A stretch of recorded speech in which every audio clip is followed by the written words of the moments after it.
Prezentacja stanu technicznego gramofonu Panasonic SL-J7.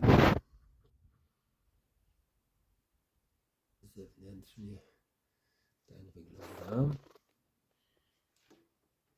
Zamontowana jest oryginalna wkładka Technicsa P24 z igłą.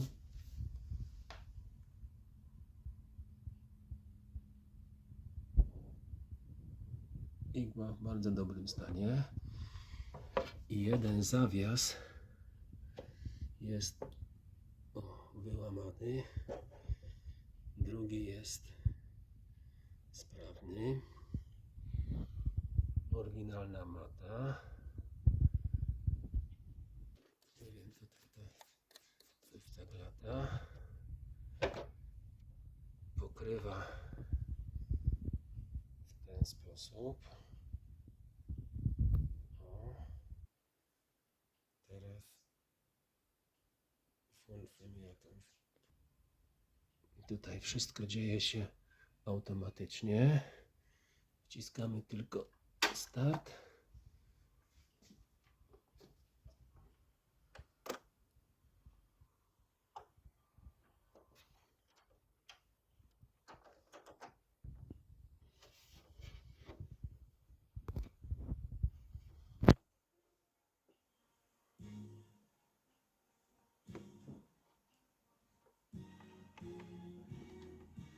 Podnoszenie.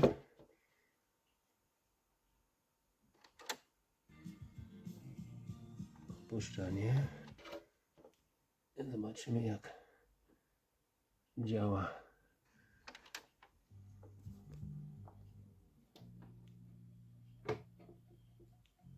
Automatyczne wyłączenie.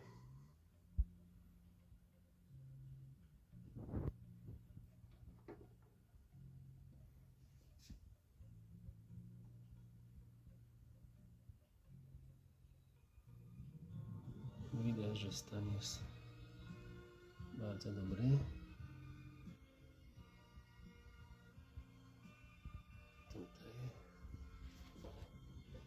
Tu jeszcze jakaś regulacja jest. Nie wiem, co to. I tak się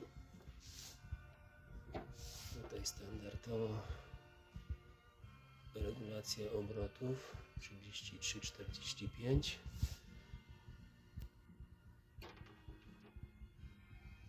Szerokość 36 centymetrów.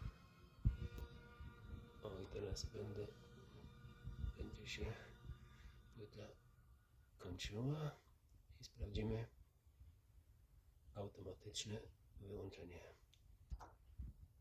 Cyk. O. I tak się właśnie prezentuje ten gramofon. Dziękuję za uwagę.